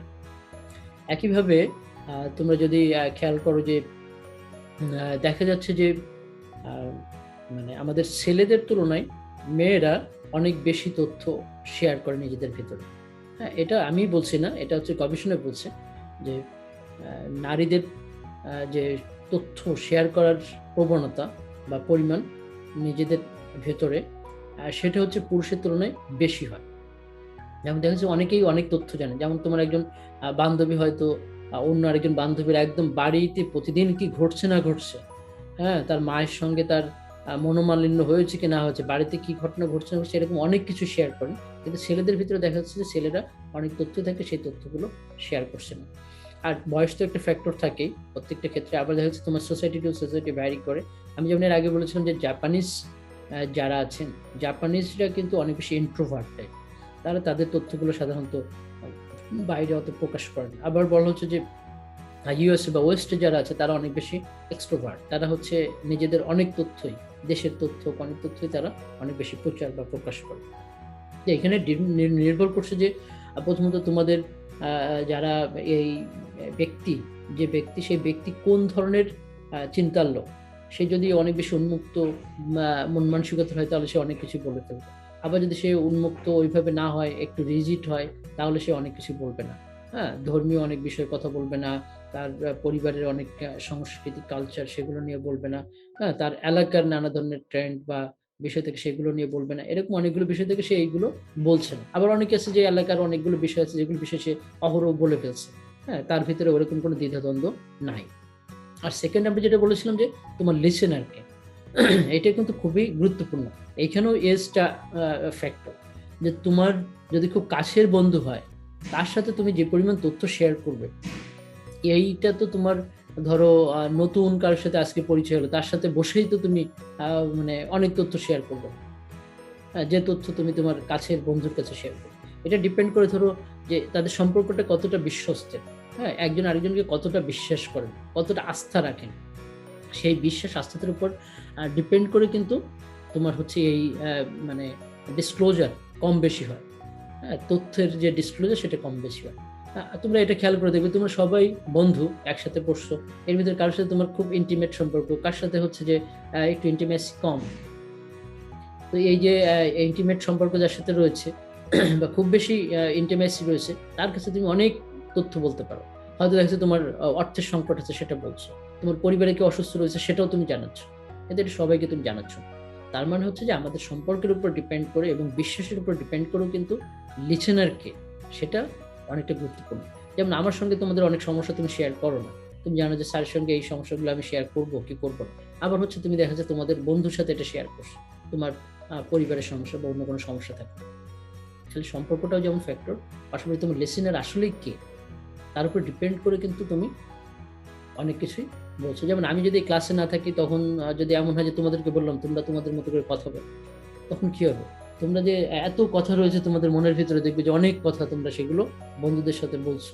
মানে এত কথা বলছো, হয়তো কেউ কারো কথা শুনছে না, সেরকম একটা অবস্থা তৈরি হতে পারে। আর যখন আমি বলি যে তোমাদের কিছু বলার আছে কিনা, থাকলে বলো, তখন খুব চিন্তা ভাবনা করে যে এটা বলবো কি বলা যাবে কি বলা যাবে না, এরকম অনেক চিন্তা ভাবনা করে অধিকাংশই কিছু বলো না। হ্যাঁ, হাতে গোনা হয়তো দু একজন বললে, কিন্তু অধিকাংশই এই ব্যাপারে কোনো কথাই তোমরা বলবে না বা বলো না। তো সেটা আরেকটা ফ্যাক্টর। আর থার্ড যেটা বলছিলাম সেটা টপিক। দেখো, এটাও কিন্তু খুব গুরুত্বপূর্ণ যে কোন বিষয়ে আলোচনা হচ্ছে, সেটার উপরে ডিপেন্ড করে কিন্তু আমাদের মানে উন্মোচন করার বিষয়টা অনেক গুরুত্বপূর্ণ। হ্যাঁ, যেমন ধরো সাধারণত দেখা যাচ্ছে যে সেক্সুয়াল কোনো বিষয়ে যখন আলোচনা, সেইখানে দেখা যাচ্ছে যে যদি তোমার বয়সের ডিফারেন্স থাকে, অপরিচিত কেউ থাকে, তুমি এখানে অনেক বেশি কথা বলবে না। একদমই দেখা যাচ্ছে যে রিজিড, কম কথা বলছো। এই বিষয়টা না, এটা নিয়ে কথা বলা যাবে না, আমাদের সমাজ বা আমাদের রাষ্ট্র বা হচ্ছে আমাদের নৈতিকতার জায়গায়, বা হচ্ছে যে ওনার সাথে যদি এই ব্যাপারে কথা বলি তাহলে কি হতে পারে, এসব চিন্তা ভাবনা করে তুমি দেখা যাচ্ছে এই বিষয়ে বেশি দূর আমাদের আলোচনায় আগাবে না। আবার যদি দেখা যাচ্ছে না, আমরা দেশের রাজনীতি নিয়ে কথা বলি, হ্যাঁ, রাজনৈতিক যে বিষয়, তখন কি হবে? তখন দেখা যাবে রাজনৈতিক বিষয় নিয়ে কথা বললে আমাদের অনেক অনেক আলোচনা, হ্যাঁ, আমাদের অনেক অনেক হচ্ছে মতামত পাবো। হ্যাঁ, সে পক্ষে বিপক্ষে নানা যাবে আসতে পারে। খেলাধুলা নিয়ে আলোচনা হলে তখন হচ্ছে অনেক বেশি আলোচনা পাচ্ছি। হ্যাঁ, তারপর আবার যদি ধরো যে আমরা অর্থ নিয়ে আলোচনা করবো, যে আমাদের তোমরা যারা রয়েছো তার ভিতরে কে কতটা ধনী, কার পরিবার কতটা ধনী, কার কতটা সম্পদ রয়েছে, এটা নিয়ে যদি আলোচনা দেই, তাহলে দেখা যাচ্ছে অধিকাংশই এক লাইন দুই লাইনের ভিতরে আলোচনা শেষ হয়ে যাচ্ছে। তোমরা অধিকাংশ সময় অর্থনৈতিক ব্যাপারগুলো দেখা যাচ্ছে তুমি শেয়ার করছো না। হ্যাঁ, বা যদি কোনো রিলেশনশিপের কথা বলি, তাও দেখা যাচ্ছে তোমরা ওই তথ্যগুলো দেখা যাচ্ছে ওইভাবে শেয়ার করছো না, করবে না। তার মানে কি? তার মানে হচ্ছে কোন বিষয়ে আমাদের আলোচনা হচ্ছে সেটার উপর ডিপেন্ড করে আসলে যেটা হয়, আমাদের মানে ডিসক্লোজারের পরিমাণ কম বা বেশি হয়। এটা আমাদের সেলফ ডিসক্লোজারের ক্ষেত্রে অনেক বড় একটা ফ্যাক্টর। তো এই তিনটা বিষয় ছিল যে আমাদের সেলফ ডিসক্লোজারকে প্রভাবিত করে। হ্যাঁ, সেখানে যে কোন ব্যক্তি কথা বলছে, হ্যাঁ, কার সাথে সে কথা বলছে, এবং হচ্ছে কোন বিষয়ে কথা বলছে, এই তিনটা হচ্ছে খুবই গুরুত্বপূর্ণ ফ্যাক্টর। আর এখন আমি দুইটা বিষয় নিয়ে আলোচনা করব। এর ভিতরে একটা হচ্ছে যদি আমরা সেলফ ডিসক্লোজার করলে বা সেলফ ডিসক্লোজারের পজিটিভ দিক কি কি থাকতে পারে, ইতিবাচক দিক কি কি আছে, হ্যাঁ এরকম কয়েকটা বিষয় নিয়ে আলোচনা করব। আর সেলফ ডিসক্লোজারের আমাদের নেতিবাচক বা কি কি সমস্যা সৃষ্টি হতে পারে এইরকম 2-3টা বিষয় নিয়ে আলোচনা করব। আলোচনার পরেই আসলে আমাদের আজকের ক্লাসটা শেষ হবে। তো আমি প্রথমেই বলার চেষ্টা করছি যে সেলফ ডিসক্লোজারের হচ্ছে তোমার ইতিবাচক দিক কি কি হতে পারে।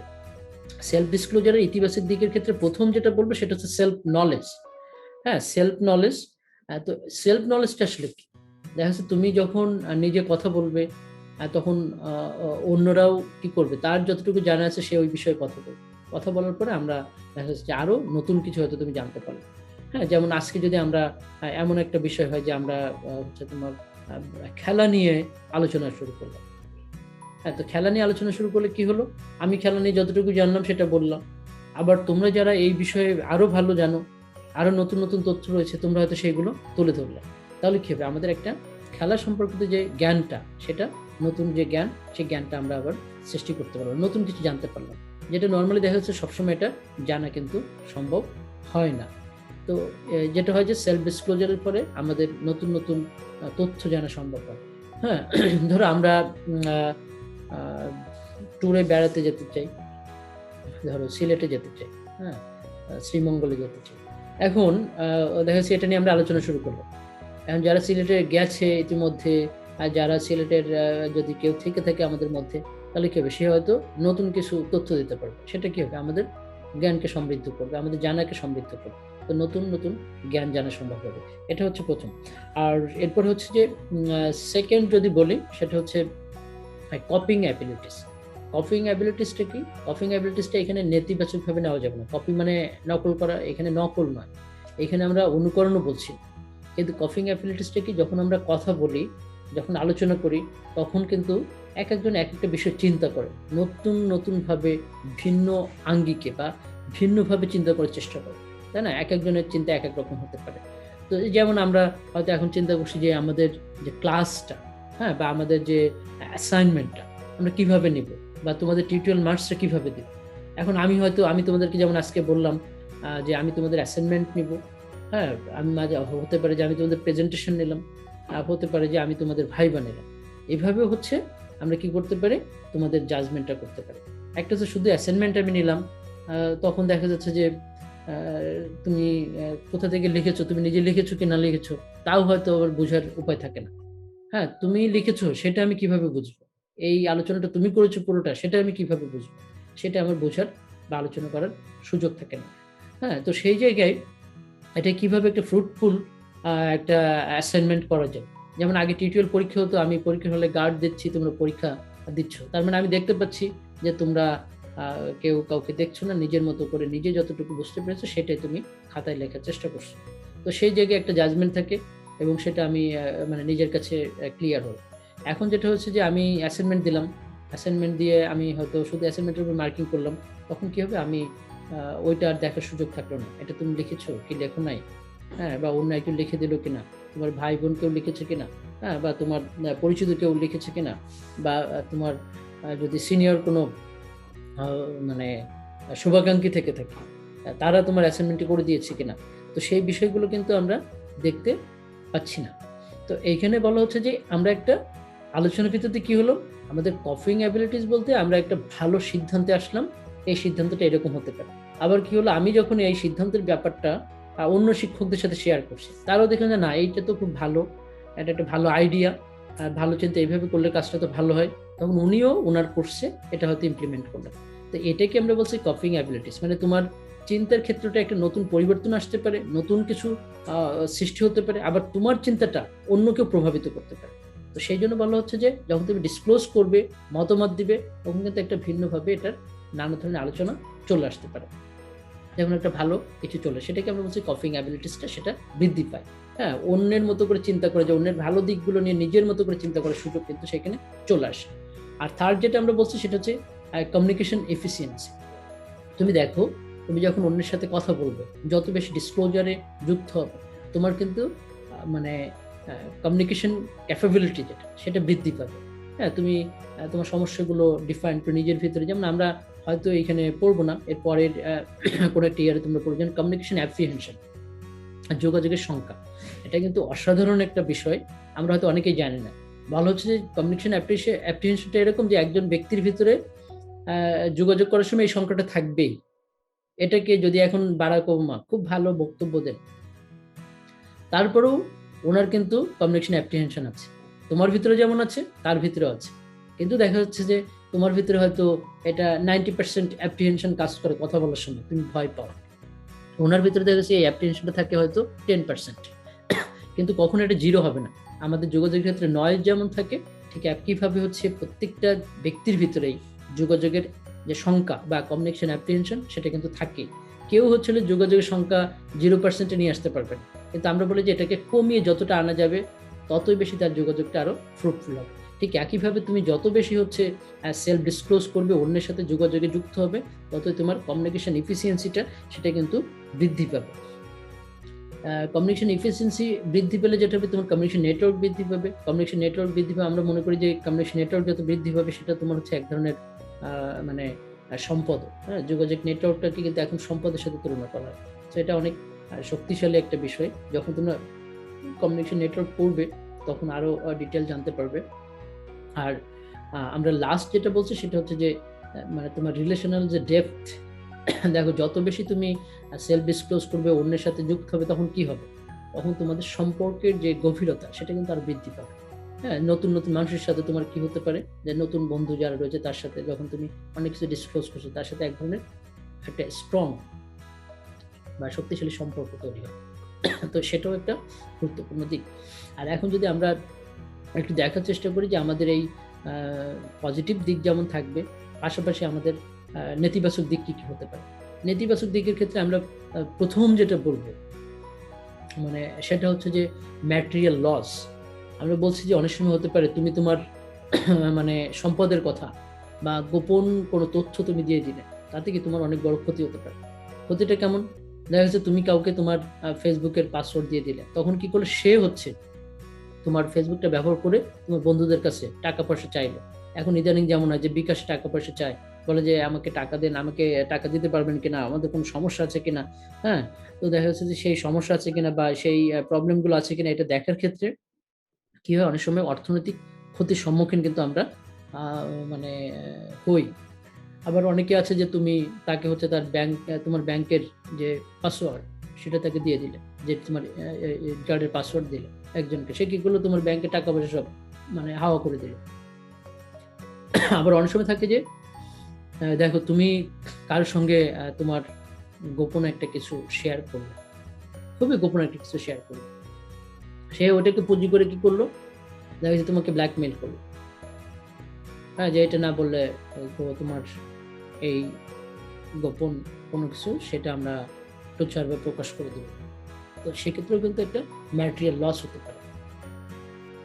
আমি এই জন্যই বলছি যে আমাদের মানে সেলফ ডিসক্লোজ করা যেমন ভালো, করার ক্ষেত্রে এই সচেতনতাগুলো নিতে হবে যে আমি যেটা ডিসক্লোজ করে দিচ্ছি সেটার জন্য আমার ক্ষতির সম্ভাবনা কতটুকু থাকে।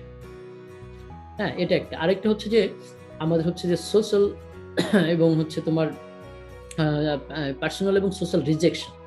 অনেক সময় থাকে যে তুমি তোমার একটা খারাপ বিষয় তুমি শেয়ার করলে, তুমি হয়তো তোমার বন্ধুর সাথে শেয়ার করেছিলে যে তুমি কোনো একটা কিছুতে অ্যাডিক্টেড ছিল। হ্যাঁ, তুমি অ্যাডিক্টেড ছে, তো এটা তুমি করলে কি হবে, তখন সে যখন জানতে পারবে, তখন এই যদি দু একজন কারো বলে দেয়, তখন দেখা যাচ্ছে অন্যরাও তোমার সঙ্গে আর মিশবে না। যখন জানবে তুমি অ্যাডিক্টেড, তখন তোমার সাথে অনেকে হয়তো মিশছে না, তোমার অনেক ভালো বন্ধুও তখন তোমাকে ছেড়ে চলে যাচ্ছে। আবার দেখা যাচ্ছে যে তোমার হয়তো নিজের ভেতরে খারাপ কোনো বিষয় আগ্রহ এটা জাগ্রত হয়, সেইগুলো তুমি হয়তো শেয়ার করো। হ্যাঁ, বা তোমার ভিতরে এরকম প্রবণতা আছে যে কাউকে তুমি হচ্ছে আঘাত করতে পারো। হ্যাঁ, কাউকে হয়তো তুমি বিপদে ফেলতে পারো, এরকম কোনো প্ল্যান তুমি তৈরি করছো, তখন কি হবে, সে তোমার থেকে দূরে সরে যাবে।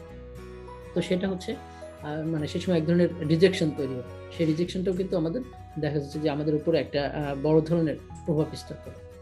আর আরেকটা হচ্ছে আমরা যেটা পড়েছিলাম যে ইন্ট্রাপার্সোনাল ডিফিকাল্টিস। ইন্টারপার্সোনাল ডিফিকাল্টিস হচ্ছে সেই ডিফিকাল্টিস, দেখো ইন্টারপার্সোনাল ডিফিকাল্টিস হচ্ছে যে যখন তুমি কোনো তথ্য গোপন তথ্য অন্যের কাছে শেয়ার করে ফেলেছো, তখন কি হবে? তুমি তো সবসময় মানসিকভাবে একটা দুশ্চিন্তার ভিতরে থাকবে। যদি ও এই তথ্যটা বলে দেয় তাহলে আমার কি হবে? ও যদি এই তথ্যটা অন্যদেরকে জানিয়ে দেয় তাহলে কি হবে? এই যে সমস্যাটা, এই সমস্যাটা কিন্তু তোমার সবসময় নিজের ভিতরে থাকবে। যখন এই সমস্যাটা থাকবে তখন কি হবে?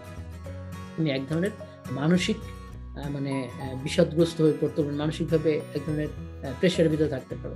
হ্যাঁ, তুমি হয়তো এমন তথ্য যে তথ্যটা ওকে বলার পরে তুমি আসলে কোনোভাবেই মানে মানসিকভাবে স্বস্তি পাচ্ছ না।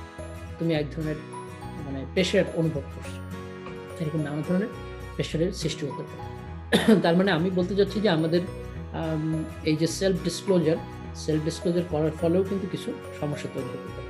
তো আমরা শুধুমাত্র হচ্ছে আমাদের ওপেন সেলফটাকে বৃদ্ধি করব সেই চিন্তা করে আমি আমার সবকিছুই মানে অন্যদেরকে বলে দিব সেটা নয়। যদি আমরা সবকিছু অন্যদেরকে বলতে যাই তাহলে কিন্তু বেশ কিছু সমস্যার সৃষ্টি হতে পারে। তো আমাদের অ্যাওয়ার থাকতে হবে যে আমি আমার যে তথ্যগুলো জানানো দরকার অন্যকে সেই তথ্যগুলো জানাবো। কিন্তু যে তথ্যগুলো জানানোর প্রয়োজন নাই সেই তথ্যগুলো আমাকে আমার কাছে রাখতে হবে। তো এখানে আজকের এই যে ৪ টা বিষয় আমাদের আলোচনা ছিল, আমরা বললাম যে একজন ব্যক্তি যেমন তোমরা সবাই, আমিও একজন ব্যক্তি, প্রত্যেকে যদি আমরা এই সেলফ ইন কমিউনিকেশনের যে ৪ টি বিষয়, সেই ৪ টি বিষয় সম্পর্কে যদি আমরা একটু অ্যাওয়ার্ড থাকি এবং এই ৪ টি বিষয় সম্পর্কে যদি আমাদের একটা ভালো জ্ঞান থাকে তাহলে কিন্তু নিজেকে জানা যেমন সম্ভব, নিজের বেশ কিছু বিষয় সেই বিষয় সম্পর্কে একটা ভালো ধারণা রাখা সম্ভব এবং সর্বোপরি হচ্ছে একটা ভালো কমিউনিকেটর হওয়া যায়। এখানে আমরা ৪ টি বিষয় নিয়ে আজকে আলোচনা করেছি। এর ভিতরে প্রথমটা ছিল আমাদের সেলফ কনসেপ্ট, সেকেন্ড ছিল সেলফ অ্যাওয়ারনেস, থার্ড ছিল আমাদের সেলফ এস্টিম, আর ফোর্থ হচ্ছে আমাদের সেলফ ডিসক্লোজার। তো আমার মনে হয় যে আমাদের আজকে ক্লাসটি আমি এখানে শেষ করছি। আর যদি এখন তোমাদের কোনো প্রশ্ন থাকে আমি সেই প্রশ্নগুলোর উত্তর দেওয়ার চেষ্টা করব। আর তোমরা এতক্ষণ ধরে ধৈর্য ধরে আমার এই কথাগুলো শুনেছো বা শুনছো, এই জন্য তোমাদেরকে ধন্যবাদ। সবাই ভালো থাকো, সুস্থ থাকো, পরবর্তীতে আবার দেখা হবে। আর এখন চলে যাচ্ছে তোমাদের কোনো প্রশ্ন থাকলে সেগুলো উত্তর দেওয়ার জন্য।